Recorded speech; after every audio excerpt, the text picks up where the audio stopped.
नमस्कार, मी doctor Anand Deshpande from Deshpande eye hospital and laser centre. आज मी तुम्हाला मोतीबिंदू शस्त्रक्रिया मधली सगळ्यात ऍडव्हान्स टेक्नॉलॉजी बद्दल एकदा 2 मिनिटात सांगणार आहे। प्रथम तुम्ही लक्षात घ्या की मोतीबिंदू म्हणजे काय किंवा त्यालाच कॅटरॅक्ट म्हणतात, तो म्हणजे काय। आपल्या सर्वांच्या डोळ्यामध्ये एक पारदर्शक लेन्स असते। त्या लेन्सचं काम हे कॅमेरा सारखं चालू असतं। तिला कायम फोकसिंग करायचं असतं, जेणेकरून समोरनं आलेले प्रकाश किरण हे रेटिनावर मागच्या पडद्यावर पडले तर तुमचं फोकसिंग छान झालं आणि तुम्हाला बिना चष्म्याने दिसतं, असं त्या लेन्सचं काम असतं। ज्या प्रकारे कॅमेराची लेन्स मागे पुढे फोकसिंग करत असते, त्याच प्रमाणामध्ये आपल्या डोळ्यातली लेन्स पण फोकसिंगचं काम करत असते। आता ही लेन्स काही लोकांमध्ये वयोमानानुसार ती ओपेक होते, काही लोकांना यंग एज मध्ये ओपेक होते। त्याला व्हेरियस रिझन्स आहेत। त्या रिझन्समुळे मोतीबिंदू कुणालाही होऊ शकतो। जन्मापासून मृत्यूपर्यंतच्या कुठल्याही पेशंटला हा मोतीबिंदू होण्याचा संभव असतो। मग याला मोतीबिंदू झाला म्हणजे काय, तर मग हा मोतीबिंदू पिकवायचा का, तर मग आधी पिकवत होते, मग आता किती दिवसांनी करायला पाहिजे, हा भरपूर प्रश्न पेशंटच्या मनात असतात की मी थांबायला पाहिजे का, तर नाही। आता मोतीबिंदू पिकवणे हे मी 20 वर्षापूर्वी बघायचो।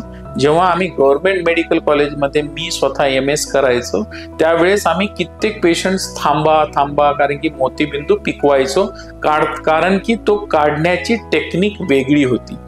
त्या वेगळ्या टेक्निक मध्ये आम्ही काय करायचो की तो एंटायरली मोतीबिंदू काढून घ्यायचा आणि नवीन लेन्स इम्प्लांट करायचो। तर ती टेक्निक आता कोणीही वापरत नाही। त्यामुळे मोतीबिंदूची सर्जरी आता शक्यतो लवकर करायची। मग ही काय होती सर्जरी आणि आता काय आली आहे किंवा नवीन काय तुम्ही बद्दल बोलणार आहात, तर ते मी तिन्ही गोष्टी तुम्हाला एक्सपिरियन्स करून सांगतो। तर ती जी टेक्नॉलॉजी होती त्याला स्मॉल इन्सिजन कॅटरॅक्ट सर्जरी म्हणायचो आम्ही, किंवा आजही काही लोक सुचरलेस कॅटरॅक्ट सर्जरी म्हणतात, म्हणजे बिन टाक्याची शस्त्रक्रिया। यामध्ये 8 ते 9 मिलीमीटर आम्ही कट घ्यायचो आणि तो एंटायरली मोतीबिंदू काढून घ्यायचो। ही सर्जरी 20 वर्षापूर्वीच बंद झाली, किंवा काही ठिकाणी अजूनही ती चालू आहे मास स्केल मध्ये, जिथे ऑपरेशन्स खूप करायची शिबिरामध्ये म्हणतो आपण, ते त्या पद्धतीने केले जातात। नंतर सर्जरीची टेक्निक आली ज्याला फेको म्हणतात, की खूप जणांना माहितीये की फेको सर्जरी फेको म्हणजे काही नाही, एक छोटंसं इन्स्ट्रुमेंट आलं ज्यामध्ये सुचरलेस कॅटरॅक्ट बिन टाक्याची शस्त्रक्रिया, आणि ती 8 मिलीमीटर न करता 4 मिलीमीटर मध्ये न व्हायला लागली, त्याला फेको इमल्सिफिकेशन म्हणतात। आता ही फेको इमल्सिफिकेशन तुम्ही करता का, तर नाही। फेको इमल्सिफिकेशन करण्यासाठीची जी मशीन असते ती थोडीशी छोटीच असते, तिची कॉस्टही कमी आहे, आणि ती मग करते का, यस, खूप चांगल्या प्रमाणात त्याच्यामध्ये पण ऑपरेशन होतात। मग तुमची कुठली आहे टेक्निक, तर आमच्याकडे MICS नावाचं पहिल्या दिवशीपासून आम्ही मशीन्स घेतले। MICS म्हणजे काय, तर मायक्रो इन्सिजनल कॅटरॅक्ट सर्जरी। तर तुम्ही ऐकलं असेल की मायक्रो इन्सिजनल कॅटरॅक्ट सर्जरीचा फायदा हा व्हायला लागला की याचं इन्सिजन 4 मिलीमीटर वरून 2 मिलीमीटर वर आलं। मग आता 2 मिलीमीटर वर इन्सिजन आल्यामुळे त्याचा फायदा हा झाला की त्याला भूल नाही द्यायची गरज, पट्टी लावायची गरज नाही, इंजेक्शन द्यायची गरज नाही। ही झाली MICS टेक्नॉलॉजी। मग आम्ही नंतर परत त्याच्यात ऍडव्हान्समेंट आणली, ती म्हणजे MICS विथ AI, म्हणजे MICS micro incisional cataract surgery with artificial intelligence.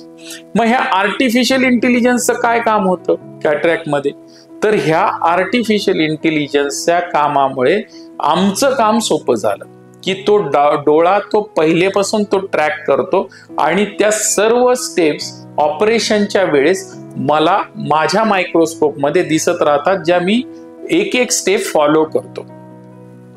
मग नवीन त्याच्यापेक्षा काय आलं, तर त्याच्या पुढे जाऊन आम्ही आता ब्लेडलेस फेमटो रोबोटिक सर्जरी आणली। ही महाराष्ट्रामध्ये पहिल्यांदा सुरू केली आहे। इट्स अ प्युअरली ब्लेडलेस, मग याचा फायदा काय होतो तर लक्षात घ्या, ऑपरेशन मध्ये 4 स्टेप्स महत्वाच्या असतात आमच्या. पहिलं जे काही इन्सिजन, तर ते लेझर कटनी इन्सिजन होतं. त्याचं प्रिसिजन, परफेक्शन अतिशय जबरदस्त असतं. सेकंड, ही लेन्स अशी बायकॉन्वेक्स असते. त्यातला वरचा पापुद्रा आम्ही गोल गरगरीत काढून घेतो. तर तो गरगरीत काढणारा पापुद्रा आम्ही MICS विथ AI मध्ये मी स्वतः माझ्या हाताने गोल गरगरीत करायचा प्रयत्न करून तो चकतीसारखा काढून घेतो. तोच फेमटो रोबोटिक मध्ये काय होतं की तो सर्क्युलरली, तो लेझर प्रिसिजननी मला हवा तेवढा, मला 5 मिलीमीटर डायमीटर पाहिजे तो 5 चा करतो, 5.25 पाहिजे तो 5.25 चा करतो, 5.5 हवा तो 5.5 चा करतो. एवढं प्रिसिजन आणि परफेक्शन त्यामध्ये येतं. तिसरा प्रश्न की तिसरा मुद्दा ज्यामध्ये फेमटो मध्ये होतो की आम्ही त्या मोतीबिंदूचे बारीक तुकडे करतो. त्यामध्ये एनर्जी स्पेंड करून आम्ही मोतीबिंदूला एनर्जी देऊन तो कट करायचा प्रयत्न करतो. या रोबोटिक फेमटो मध्ये काय होतं की तो प्री चॉप मिळतो आम्हाला. म्हणजे त्या मोतीबिंदूचे किती तुकडे हवेत तर ते आधीच ठरल्या जातं. मला 4 तुकडे हवेत, 6 तुकडे हवेत का 8 तुकडे हवेत, मी हे ऑपरेशनच्या आधी त्या रोबोट मध्ये फीड केलेलं असतं, जेणेकरून तेवढे तुकडे त्या रोबोट कडून आम्ही प्री चॉप करून घेतो. याला म्हणायचं प्री चॉपिंग टेक्निक. तर हे मोतीबिंदूचे ऑलरेडी तो तुकडे आम्हाला करून देतो, जेणेकरून डोळ्यामध्ये जी एनर्जी आम्ही मोतीबिंदू फोडताना लागते किंवा स्पेंड होते ती यामध्ये होऊ शकत नाही, कारण की ती लेझर प्रिसिजननी कट केलेली असते. आणि चौथा मुद्दा, काही लोकांना चष्म्याचा नंबर मध्ये सिलेंड्रिकल पॉवर असते. तर त्या सिलेंड्रिकल पॉवर मध्ये आम्ही स्पेसिफिकली पेशंट्सला टोरिक लेन्स, जे सिलेंड्रिकल चष्मा म्हणजे 2 प्रकारचे चष्मे असतात. म्हणजे नंबर मध्ये चष्म्यामध्ये 2 प्रकार असतात. One is a spherical number आणि second is a cylindrical number. Cylindrical number हे स्पेसिफिक त्या ऍक्सिस मध्येच पेशंटला दिसत असतं. तर ह्या लेन्सेस ज्या टोरिक लेन्सेस म्हणतो आम्ही, त्या टोरिक लेन्सेस आम्ही स्पेसिफिकली त्या ऍक्सिसलाच ठेवतो, जेणेकरून पेशंटला क्रिस्टल क्लिअर विजन येतं.